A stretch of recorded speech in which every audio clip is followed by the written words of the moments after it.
40% of Americans earning over $300,000 a year are living paycheck to paycheck. That's not a typo. That's not a fringe stat from a sketchy blog. That's Goldman Sachs, 2025, their own retirement survey. If you drop the threshold to $100,000 a year, the number jumps to 48% according to PYMNTS in January of 2024. The Bank of America Institute found that 20% of households earning over $150,000 a year spend more than 95% of their income on necessities, the basics, not luxuries. And the Harris poll asked six-figure earners how they feel. Nearly 1 in 3 describe themselves as financially stretched, struggling, or drowning. 64% said that earning 6 figures is no longer a sign of wealth, it's survival mode. A paycheck that covers costs, not comfort. The Federal Reserve's 2024 Economic Well-Being Report found that for the third year in a row, more people saw their spending grow faster than their income. The gap is widening. This is the high-income poverty trap. You are rich on paper and broke in reality. Your W-2 says you're winning. Your bank account says you're treading water. The same Goldman Sachs survey shows that among those earning between $300,000 and $500,000, the rate actually ticks up to 41%. Earning more doesn't fix it. It makes the trap bigger. I've seen this play out with friends. People earning $300,000 a year with less saved than someone earning $70,000. And the $70,000 earner hasn't been seduced by the upgrade cycle yet. I've seen a friend who earns $350,000 a year. He drives a leased BMW, his kids go to private school, and he has less than $10,000 in savings. His neighbor earns $70,000, drives a 10-year-old Honda, and has $100,000 in his retirement account. The difference? The neighbor never felt the need to prove his income with his spending. The friend is trapped in a system where every raise gets absorbed into a higher baseline. The neighbor never climbed onto that treadmill. If you want to see the data behind these patterns before you get caught, hit subscribe. I read the reports so you don't have to. So here's another absurd detail. 75% of six-figure earners have used a credit card in the past 3 months because they ran out of cash not to collect points. They're not buying lattes. They're covering the gap between their paycheck and their fixed costs. And buy now, pay later usage is highest among households earning over $200,000. The people who could theoretically pay cash are the ones relying on installment plans. The Goldman Sachs report calls it the financial vortex. Housing, healthcare, childcare, and education costs have risen 2 to 3 times faster than wages since the year 2000. Home ownership costs went from 21% of household income in the year 2000 to 36% in 2025. Childcare from 10 to 25%. Family healthcare coverage from 12 to 33%. These are the basics. They're eating your paycheck whether you upgrade your lifestyle or not. So why does this happen? It's not just bad spending habits. There are 3 forces at work. Let's start with the first one, lifestyle inflation. The mechanism is brutally simple. You get a raise, and within a year, 60 to 80% of that raise has been silently absorbed into upgraded spending. To be concrete, if you get a $10,000 raise, $6,000 to $8,000 of it disappears into a new car lease, a slightly bigger apartment, upgraded subscriptions, more takeout. You don't notice because each upgrade feels justified in isolation. The Federal Reserve's behavioral data confirms this is the norm. And in high-income status-conscious environments, the absorption rate can reach 70 to 90%. You aren't spending on yachts. You're slowly raising the baseline until the baseline is all you can afford. The new apartment feels normal after 3 months. The car becomes a boring necessity after 6. And the raise is gone, absorbed into a lifestyle you no longer even notice. The second force is reference drift. This is the part that feels like a prank the universe plays on anyone who climbs the income ladder. When your income rises, your comparison group shifts upward.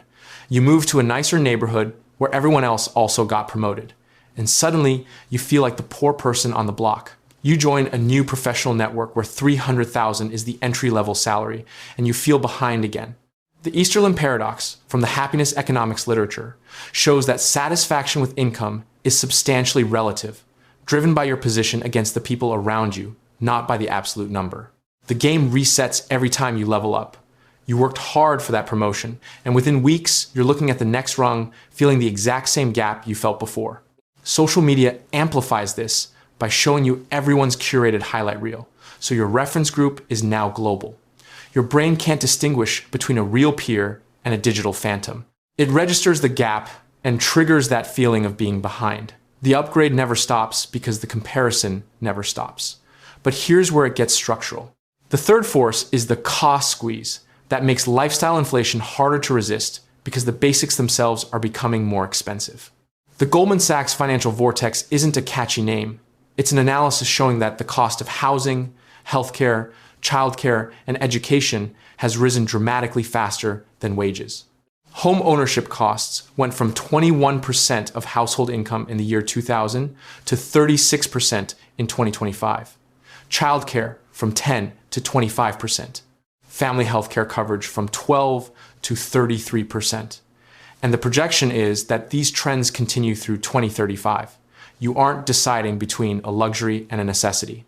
You're deciding between a mortgage that consumes a huge chunk of your paycheck and a rental that consumes an even bigger chunk. The trap is structural. The basics themselves are rising faster than your ability to earn, and they don't care about your budget.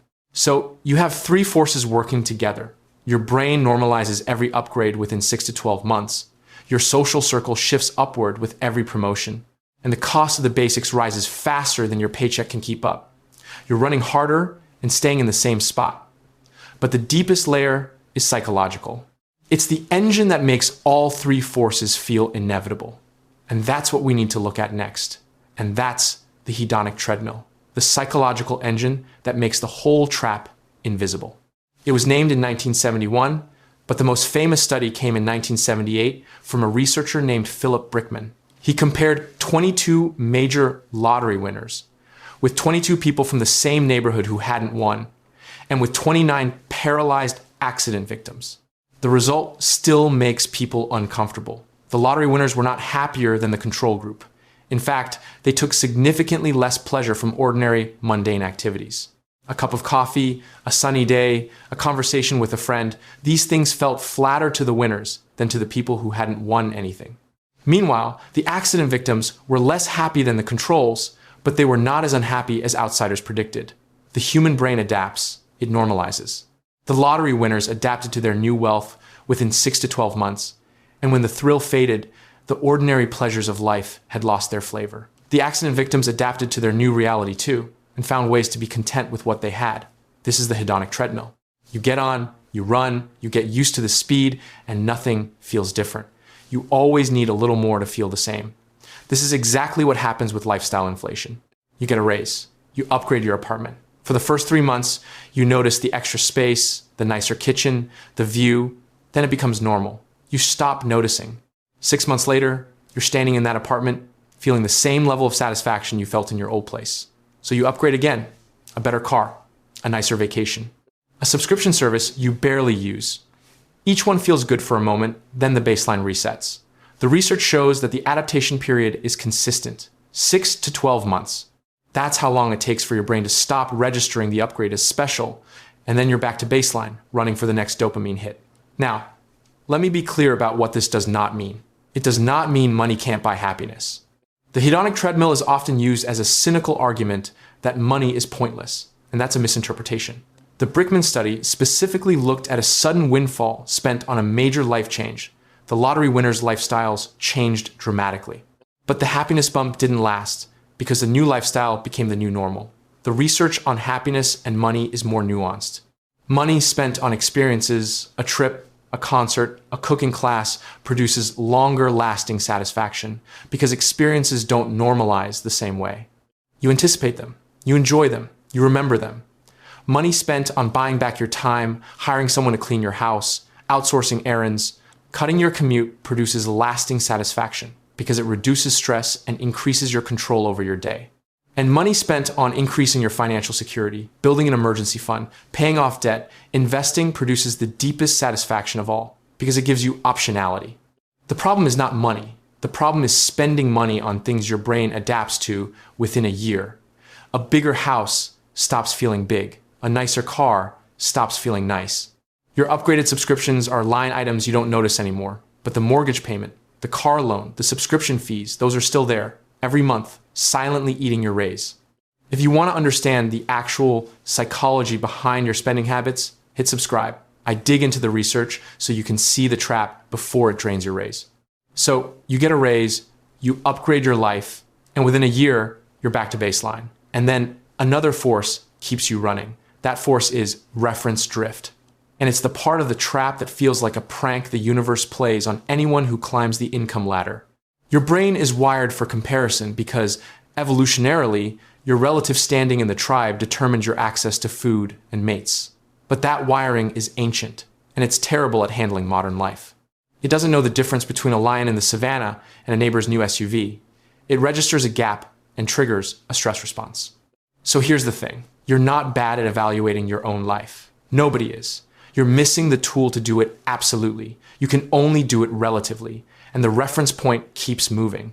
The Easterland Paradox, named after the economist who identified it back in 1974, says that your satisfaction with your income is almost entirely relative.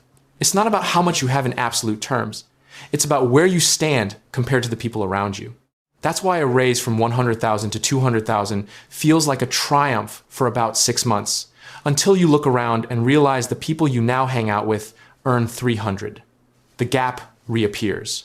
The happiness economics literature calls this the reference drift mechanism. Your income goes up, but your reference group shifts up with it, so your satisfaction level stays flat. You're on a hedonic treadmill of social comparison, not material adaptation. And here's the kicker. When your income rises, your reference group shifts upward. You move to a nicer neighborhood where everyone else also got promoted, and suddenly you feel like the poor person on the block. You switch jobs, and your new colleagues all earn what you earn, and your peer group resets. You join a professional network where $300,000 is the baseline, and you feel behind again. The game resets every single time you level up. Think about the absurdity of that. You worked to get promoted, and the reward is a new set of people who are ahead of you. It's like running a marathon where the finish line moves forward every time you speed up. The only way to win is to stop looking at the other runners. You worked hard for that promotion, you celebrated, and within weeks, you're looking at the next rung, feeling the exact same gap you felt before. The upgrade doesn't change your bank account. It changes your social landscape.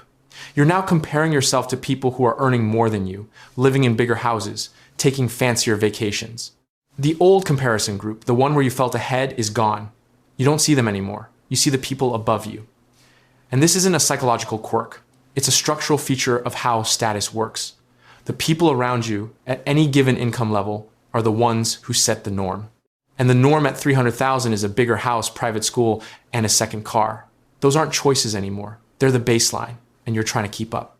Social media makes this exponentially worse. Your reference group is no longer limited to your neighbors or your coworkers. It's everyone on the planet who posts a curated highlight reel. You see the influencer in Bali, the tech exec in Austin, the friend who got a promotion you didn't know about. Your brain doesn't distinguish between a real peer and a digital phantom. It registers the gap, and that gap feels like failure. The research on social comparison shows that passive consumption of others' highlight reels consistently decreases life satisfaction, even when you know the content is curated. Your brain doesn't care. It sees the gap and triggers the feeling of being behind. So you're not comparing yourself to the people next door. You're comparing yourself to a global sample of the top 1%, of the top 1%. The reference drift is now infinite. The absurdity of it is that you worked hard to earn more, and you feel as behind as you did before. The treadmill sped up the moment you stepped on it. You're not even aware of the shift in comparison group. You feel a vague dissatisfaction that you can't name, so you buy something to fix it. And the cycle repeats. If you see yourself in this pattern, subscribe. I spend my time reading the research so you can recognize the trap before it drains your raise. So you're running on a treadmill that speeds up every time you earn more. And the track itself is getting steeper because the cost of the basics is rising faster than your paycheck. And the steepness isn't an accident. The system is designed to keep you running. The third force we mentioned, the structural cost squeeze, is the one that most people don't see because it's baked into the system. The Goldman Sachs report calls it the financial vortex, and it's not a catchy name. It's an analysis showing that the cost of housing, healthcare, childcare, and education has risen 2 to 3 times faster than wages since the year 2000. Homeownership costs went from 21% of household income in the year 2000 to 36% in 2025. Childcare from 10 to 25%. Family healthcare coverage from 12 to 33%. Private college from 9 to 33%. And the projection is that these trends continue through 2035. The basics are not getting cheaper. They're absorbing a larger share of your income every year, whether you upgrade your lifestyle or not. Now, here's where the betrayal becomes obvious. The mainstream financial advice you hear, get a raise, max out your 401k, wait until 65, assumes that costs grow at a steady 2% a year. But the real world has housing, healthcare, and education growing at 2 to 3 times that rate. The model they show you is built on a fantasy where the cost of living stays docile. You live in a reality where the cost of living is a predator. The Goldman Sachs report explicitly says that saving more may not be an option for many. The structural squeeze is not a personal failing. It's a design feature of an economy where the necessities of middle-class life have become luxury goods. You see this in the absurd behaviors that high earners resort to. 75% of six-figure earners have used a credit card in the past 3 months because they ran out of cash not to collect points. They're not buying lattes. They're covering the gap between their paycheck and their fixed costs. And buy now, pay later usage is highest among households earning over $200,000. The people who could theoretically pay cash are the ones relying on installment plans. The system has trained you to optimize for monthly payments instead of total cost. And it works beautifully for the companies that charge you interest, fees, and subscriptions. It works terribly for you. The traditional advice says, earn more and the problem solves itself. But the data shows that earning more does not reduce the paycheck to paycheck rate. In fact, it gets worse. The Goldman Sachs survey found that the paycheck to paycheck rate is actually higher for the 300,000 to 500,000 bracket 41% than for the 100,000 to 200,000 bracket. Earning more scales the trap. You're building a bigger cage, not a door. The advice is a betrayal because it tells you to trust a system that is actively working against you. The system is the one creating the vortex. The financial industry is the one that profits from your confusion. They want you to keep chasing the raise, keep upgrading the lifestyle, keep borrowing to fill the gap, because every dollar that flows through your hands is a dollar they can extract a fee from. So you're running on a treadmill that speeds up every time you earn more, and the track itself is getting steeper because the cost of the basics is rising faster than your paycheck. The structural cost squeeze is not a temporary blip. It's a decades-long trend projected to continue through 2035. The mainstream advice is not going to save you. So if earning more isn't the answer, and cutting costs isn't always possible because the basics themselves are rising faster than your paycheck, what is the escape? The escape starts with a piece of information that your financial advisor will not hand you. They charge 1% a year of your assets to explain half of it, and they rarely mention the parts that actually matter, like the fact that the most famous retirement rule in existence is actually a trap. The 4% rule that everyone quotes, it works fine in a spreadsheet. It fails in real life because it doesn't account for sequence of returns risk, market volatility, or the fact that you might need to withdraw more in a down year. I spent months reading 50 years of actual retirement data, not influencer posts, not guru advice, and I distilled it into a digital book called The Exit Code. It's a mathematical framework for exiting the rat race, built on how money actually behaves. 2 elements connect directly to the trap we've been talking about. The dynamic withdrawal method replaces the broken 4% rule with a system that adjusts to market conditions, so you don't sell your retirement at the worst possible moment. And the lazy portfolio, a simple allocation that requires almost no maintenance, has historically outperformed active traders over 30-year windows. You can get the exit code for less than a dinner out through the link in the description, so the escape isn't earning more. The data showed that earning more doesn't lower the paycheck to paycheck rate. The escape is keeping the gap between what you earn and what you spend. That's the quiet wealth approach. The quiet wealth pattern is not a theory. The people who have actually built real net worth over time tend to live below their means. Their typical careers are engineer, accountant, teacher, manager, not flashy. Their goal is a high savings rate, not a high consumption rate. Wealth is invisible. It's built on the gap between your income and your spending, not on the income number itself. Your neighbor's leased BMW might look wealthy, but the teacher with a paid-off Toyota and a growing portfolio is the one who actually has options. The teacher understands that the car is a liability. The portfolio is an asset. The gap is a choice. You can choose to spend the raise, or you can choose to let the raise build the gap. The data shows that the default is to spend. The escape is to override that default. Not by willpower alone, but by designing a system that forces the gap to widen before the spending can happen. But what does that actually look like in practice? It means you start with a concrete example. Take two people earning the same $200,000 a year. One leases a new car every 3 years, eats out 4 times a week, and has a gym membership he never uses. The other drives a 5-year-old sedan, cooks at home most nights, and invests the difference in a broad market index fund. After a decade, the first person has a slightly better credit score and a garage full of depreciating assets. The second person has a portfolio that throws off enough cash to cover several months of expenses. Neither is living a life of deprivation. The second person designed a system where the gap widens automatically. The car is a choice. The cooking is a choice. The gap is the result of those choices, and it compounds into something that looks like freedom. Here's what that pattern actually looks like in the data. The Ramsey Solutions National Study of Millionaires from 2023 surveyed over 10,000 millionaires. 94% of them live on less than they earn, and 93% use cost-saving habits like coupons. The people who have built 7-figure net worths are the ones clipping coupons and driving older cars. They're not doing it because they're broke. They're doing it because they've internalized the gap.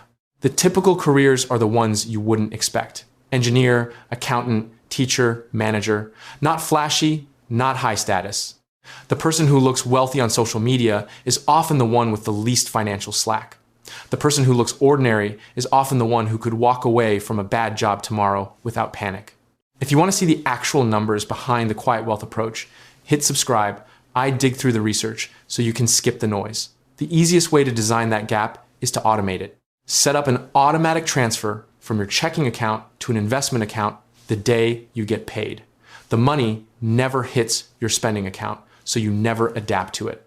The gap grows without willpower, without the temptation to upgrade. The escape is not about deprivation. You don't have to live like a monk. It's about redirecting your spending away from things your brain stops noticing after 6 months, the upgraded car, the extra subscription, the fancier restaurant, and toward things that produce lasting satisfaction, experiences that become memories, services that buy back your time, and investments that increase your security. The quiet millionaire understands that the compound interest of experiences and security far outweighs the fleeting dopamine of a new purchase. They also sidestep reference drift by not measuring themselves against their neighbors. Their benchmark is their own gap, not someone else's garage. The escape is to decouple your self-worth from your spending, to treat your income as a resource for building options rather than a scoreboard for status. The people who do this are invisible. They're the engineers, the accountants, the teachers who drive reliable cars and live in reasonable houses and have a net worth that surprises everyone who learns about it. They're not splurging on the latest gadget. They're splurging on the ability to say no to a job they hate. They understand that the quiet millionaire's real luxury is not a private school or a vacation home. It's the security of knowing that a single market downturn or a layoff won't derail their life. That security is built on the gap. And the gap is built on 1,000 small decisions that feel unglamorous in the moment, but compound into freedom over time. Lazy investing built more fortune than crypto memes. The high-income poverty trap is real, but it's not inevitable. It's a choice hidden in plain sight. You can be rich on paper, or you can be rich in reality. The gap is where the freedom lives.